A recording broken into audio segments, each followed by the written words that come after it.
Je crois que toute la France se rendait compte que le problème des jeunes se posait de façon de plus en plus crue quand même. Et que par conséquent, il fallait essayer de faire quelque chose. Quoi, on n'en savait absolument rien. Pierre Mauroy y était particulièrement sensible. Je le vois encore me disant, beaucoup plus tard dans la réunion que j'ai eue avec lui, je ne supporte pas l'idée que des gosses de 16 ans soient dans la rue. Alors, qu'est-ce que c'est une mission locale ? C'est un lieu, c'est une petite structure. Comme principe essentiel que nous avions, je crois, dégagé à l'époque, c'était d'abord la proximité. Le deuxième principe, c'était la participation des jeunes et l'écoute. C'est-à-dire qu'il fallait vraiment écouter d'une façon différente de celle d'habituelle. Il y avait le problème de la globalisation. Nous avions tous conscience donc que, comme je l'ai dit tout à l'heure, quand on n'a pas d'argent, on n'a pas, etc. Et qu'il fallait donc qu'il y ait une globalisation. Et qu'il fallait donc que l'écoute au départ laisse le jeune s'exprimer sur ce qu'il avait à dire. Nous venons entendre le créateur d'émissions locales, Monsieur Bertrand Schwartz. Dans ce premier épisode, dédié à l'histoire de la mission locale du Pays de Lorient, nous partirons à la rencontre de Philippe Jourdan, ancien directeur de la mission locale du Pays de Lorient, ainsi que de Christian Jean, que j'ai rencontré à la terrasse d'un café à Quéroc. Mais avant cela, écoutons Jean-Luc Leclèche, premier directeur de la mission locale du Pays de Lorient, nous rappeler l'histoire des missions. En fait, on est donc en 82, donc la gauche arrive au pouvoir. Et le chômage, pour toute population confondue, c'est un peu plus d'1,8 million chômeurs. Et la population jeune est la première population victime en fait du chômage dit de masse, dans la mesure où pratiquement 25%, un quart de la classe d'âge est au chômage, ce qui est énorme, énorme. Et il y a un peu plus d'un tiers des jeunes qui sortent du système éducatif sans aucune qualification. Et là, le gouvernement et Pierre Mauroy, qui était Premier ministre à l'époque, et ses conseillers disent à l'ensemble du gouvernement, et on ne peut pas laisser la situation des jeunes dans cet état. On va donc faire appel à Bertrand Schwartz, qui était déjà mondialement connu pour ses travaux sur l'éducation et sur la formation, en particulier des adultes. Il a eu plus tard, en 89, l'équivalent du prix Nobel d'éducation. Et donc, ils font appel à Bertrand Schwartz. Au mois de... ils arrivent en 81. En septembre 81, ils commandent le rapport. Ce rapport sort 3 mois plus tard.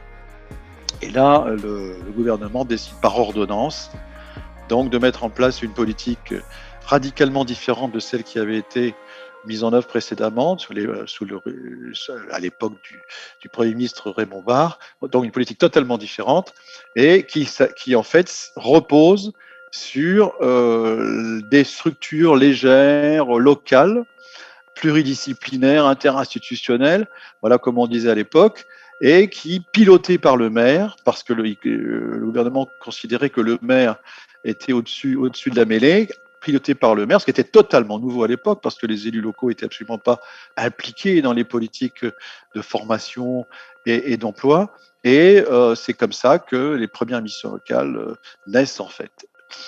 Voilà, donc c'était au départ, c'était d'ailleurs ça s'appelait mission parce que c'était en fait une vocation à ne pas durer, Bertrand Schwartz dit dans plusieurs interviews, je pensais que ça allait durer 1 an. Vous voyez. Et le principe de base pour les équipes techniques, on les appelait comme ça, c'est-à-dire les gens qui allaient faire le job, c'était des gens qui étaient mis à disposition, et les uns par l'éducation nationale, ce qui était mon cas, par d'autres par la NPE, d'autres par les services, enfin la DAS à l'époque, les services sociaux, etc., etc. Donc c'était une équipe en fait qui c'était pas des salariés au départ. Au départ, en principe, il ne devait pas y avoir de salariés. C'était uniquement des gens qui étaient prêtés par leur ministère d'origine pour mettre en place une politique différente pour venir en fait en aide et accompagner les jeunes à la fois pour élever leur niveau de formation et à la fois pour trouver un boulot avec une particularité propre alors à Schwartz. C'était sa marque de fabrique, c'est de dire, ce qu'il a d'ailleurs fait toute sa vie, c'est de dire qu'il faut avoir une approche globale, que les populations, en particulier les jeunes, Ils n'ont pas que des problèmes de formation et d'emploi, ils ont aussi des problèmes de santé, ils ont aussi des problèmes de logement, ils ont aussi des problèmes d'accès à la culture, etc., etc. Et donc, il faut avoir une approche globale des problématiques que rencontre cette population. Et il faut quand même dire que l'approche globale qui maintenant on considère partout que c'est naturel de le faire, mais c'est bien lui qui l'a créé. Et il faut savoir que cette règle, ce principe de l'approche globale, aujourd'hui, on le retrouve dans le monde entier, même si on peut dire que les Québécois ont sûrement été les précurseurs. Et donc on démarre en ayant comme fonction d'accueillir les jeunes et des orienter, d'avoir une bonne connaissance de leurs problématiques, et puis de se lier à la fois au milieu économique, aux entreprises, et de se lier avec le monde des organismes de formation. Voilà comment ça démarre. Je pense qu'on vous a raconté l'histoire avec Jean-Luc Leclerc, c'est-à-dire qu'on proposait aux jeunes une seconde chance, aux jeunes qui avaient échoué dans la scolarité classique, ce qui a probablement conduit les missions locales de plus en plus à nouer des liens avec les entreprises, à créer des réseaux d'entreprises et puis après des services entreprises dans les missions locales, mais c'était pas à l'origine, c'est des choses qui sont venues progressivement avec au fond l'histoire, la sociologie de ce pays et son histoire.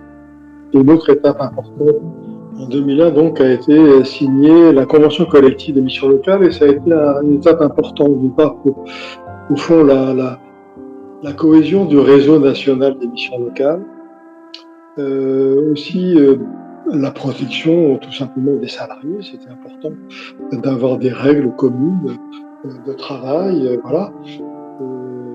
liées, j'ajoute, qui est venu après les 35 heures, qui a été une autre étape importante dans la négociation. C'est aussi l'époque où on a fixé clairement dans la loi le fait que les missions locales avaient une mission de service public. Je m'appelle Christian Jean, donc j'ai 62 ans, je suis marié, j'ai 2 enfants, 2 jeunes enfants, 25 et 19. J'habite sur la côte, près de Lorient. Je suis en retraite depuis le 1er janvier de cette année, donc je suis resté du 30 septembre 82 au 31 décembre 2021, donc précisément je crois que ça doit faire 31 ans et 3 mois. Nous étions à l'époque, je crois que l'équipe se composait de 5 personnes, donc un directeur, M. Jean-Luc Leclerc, une collègue chargée de tout l'aspect administratif et comptable, une conseillère et 2, on les appelait des conseillers professionnels de l'ANPE, donc qui étaient mis à disposition par l'ANPE, enfin par Pôle emploi de l'époque qui s'appelait l'ANPE. Parce que ce qui a caractérisé les missions locales, c'est qu'elles étaient chargées de mobiliser les acteurs d'un territoire afin de pouvoir répondre aux besoins des jeunes. Il n'y a pas qu'une jeunesse, il y a des jeunesses. Donc ça veut dire qu'il faut vraiment être en phase avec l'évolution de la société, l'évolution sociétale, les problématiques, pour pouvoir répondre au mieux auprès de ces jeunes, afin de les aider, de les accompagner vers un emploi durable. Ça, je crois que c'est une évolution, parce qu'aujourd'hui, je fais un petit lien avec un peu ce que j'entends, un peu ce que je connais. Ça ne correspond pas forcément à une aspiration aujourd'hui chez un jeune que de comme à la papa, comme on disait, de faire carrière dans une même entreprise. Alors je suis un mauvais exemple, puisque moi j'ai fait quasiment toute ma carrière dans la même entreprise, mais je crois qu'aujourd'hui les jeunes ont besoin de vivre, ont besoin de sens. Donc ce qui est important aussi avec les collègues et les partenaires dont j'ai parlé au début de toutes les époques, c'est pouvoir croiser nos regards sur un jeune. Mais toujours avec bienveillance. Et ça, j'en suis intimement convaincu. Même si ça n'a pas toujours été facile, ça n'a pas été pour moi forcément. Pour les collègues, je pense que tous, à un moment donné, doutaient de son métier parce qu'on a souvent navigué par gros temps. On a risqué le naufrage. Mais la barre a toujours été redressée et le cap retrouvé grâce aux équipages qui se sont succédés. Voilà.